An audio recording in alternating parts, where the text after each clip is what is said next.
চোখে স্বপ্নকে আঁকে তুমি। হ্যালো বন্ধুরা, কেমন আছো তোমরা? দেখো এখন চলে এসেছি মাই রিঙ্কু চ্যানেলে, তোমাদের স্বাগত। আমি খুব ভালো আছি, তোমরা কেমন আছো? আর এই দেখো চলে এসেছি বাসন মাজতে। এখন কটা বাজে বলো তো? 5টা।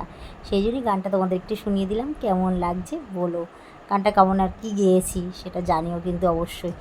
এই দেখো 5টার সময় উঠে সব কাজ কাম সারছি, বাসি কাজ আর কি। দেখো বাসন মেজে উঠলাম, এখন হচ্ছে কাচাকুচি করছি, ছেলে মেয়ের জামা প্যান্ট এগুলো কাচাকুচি। আর এই দেখো টাইম হয়ে গেছে, মেয়ে 7টা বাজে, পড়তে চলে যাচ্ছে। একটু টিফিন খেলো, তারপরে এই দেখো 8টার সময় আমি চলে যাচ্ছি ডেঙ্গু সার্ভে করতে। মানে আমি একটা সার্ভে করি, সেই ডেঙ্গু সার্ভে যে খাতা টাতা নিয়ে ফোন নিয়ে বেরোচ্ছি। এখন ফোনেই কাজ হয় যেহেতু। এই দেখো এই দিদির সাথে আমি সার্ভে করি। আর এই দেখো দিদির সাথে এখন সার্ভে করতে বেরোচ্ছি। দিয়ে এই যে এই বাড়িটা একটু গেলাম, সার্ভে করে আসলাম। করে এসে এই দেখো সকালের ব্রেকফাস্ট কী বলো তো, আগের দিনের তরকারি আর পান্তা ভাত। যাই হোক, এবার দুপুরে রান্না করতে হবে, খেতে তো হবে না, সকালের খেয়ে পেট ভরে থাকলে তো আর দুপুরে চলবে না। তাই এবার দুপুরেও রান্না করতে হবে, দুপুরের এবার খাওয়া দাওয়া। এখন এই দেখো কী বলো তো, চিকেন হবে, চিকেন। সেই জন্য মাংসের আলু কেটে নিয়েছি, মাংসের আলু কাটাকুটি করে এখন ভাজাভুজি হচ্ছে। এই দেখো চিকেন কেমন লাগছে বলো তো, ইয়ামি, মনে হয় কাঁচাটাই খেয়ে ফেলি। দেখো উরি বাবা, মানে কাঁচাটাই খাই। দেখছো আমাকে দেখে কেমন মনে হচ্ছে? খুব লোভনীয় আমি, তাই না? খুব লোভ। যাই হোক, এই যে শুধু চিকেন খাবো, তার সাথে একটু রুটি। হ্যাঁ, রোজ রোজ ভাত খেতে ভালো লাগে না, একটু মনে হয় যে রুটি হলে ভালো হয়, কিন্তু আমার মেয়ের তো সেটা হবে না, আমার মেয়ের ভাতই লাগবে। যাই হোক, মেয়ে রাতে খাবে রুটি, এখন দুপুরে ভাতই লাগবে, ওর জন্য অল্প একটু ভাত বসিয়ে দেবো যেহেতু। আর এই দেখো চিকেনটা কষছে, কেমন লাগছে? মনে হচ্ছে কাঁচাটাই খাই আমি। আর এই দেখো সাথে গরম জল করে আটাটা মেখে নিলাম, কারণ আমরা গরম জলেই আটা মানে আর কি আটা মাখি, তাহলে রুটিটা সফটও হয়, মানে নরমও হয়, আর গ্যাসটাও একটু কম হয়।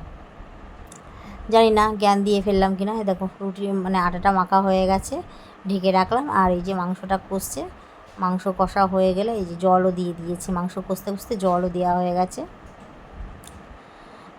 কেমন লাগছে দেখতে? কালারটা দারুণ না? আর এই দেখো সাথে মাংস হয়ে গেছে, রুটি করছি। এই যে রুটি করছি। আজকে কোথায় রান্না করছি বলো তো বন্ধুরা? এই যে আমার ঘরের সামনে এই বাইরেটায় বসে বসে আমি রান্না করছি, কারণ আর ঘরের মধ্যে রান্না করতে ভালো লাগে না। রান্নাঘরের মধ্যে গুপচির মধ্যে মনে যেন একটু ফাঁকার মধ্যে রান্না করি, ভালোও লাগে, একটু পিকনিক পিকনিক মনে হয়, তাই না? কি বলো তোমরা? আমার তো সেটাই মনে হচ্ছে। আর এই যে এখানে বসে বসে রুটিটা করে নিচ্ছি। আর এই দেখো কালারটা কেমন হয়েছে মাংসের, দারুণ না? আর এই দেখো আমি নিয়ে নিচ্ছি, আমি খেতে খেতেই দেখানোর কথা মনেই নেই, খেতে খেতেই তোমাদেরকে দেখাচ্ছি। মাংস আর রুটি খাচ্ছি, দেখতে কেমন লাগছে হেভি। আর মেয়ের খাবারটাও দেখাচ্ছি সাথে, আমরা খাবো আর মেয়ে খাবে না, মেয়ের তো আর রুটি চলবে না।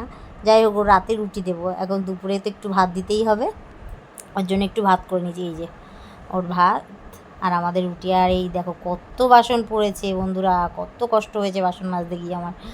দিয়ে এই যে বাসনটা মেজে নিলাম, অনেক কাচাকুচিও করা হয়েছে। কাচাকুচিটার মানে বেশি কিছু দেখাতে পারিনি। আর এই বিছানার চাদরটা আগের দিনের কাচা ছিল, একটুখানি ভিজা ভিজা ছিল, কারণ যেহেতু বৃষ্টি হচ্ছিলো কয়দিন, সেই জন্য ওটা আবার মেলে দিয়েছি, একটুখানি ভিজা ভিজা ছিল। আর এই দেখো বাসন মাজতে মাজতে, বাসন ধুতে ধুতে আমার পুরো ভিজে গেছে। আমি তো চানও মনে হয় করিনি, স্নান করা হয়নি। এবার এই যে বাসন কুসন মেজে এই যে স্নান করে উঠে এখন এই যে দেখো, আমি তো জানিই না আমার মেয়ে এই যে শ্যুট করছে, এই যে যোগা করতে বেরোচ্ছি। ভিডিওটা কেমন লেগে থাকলে লাইক কমেন্ট শেয়ার করে সাবস্ক্রাইব করে বেল আইকনটা ক্লিক করে দেবে। Bye bye.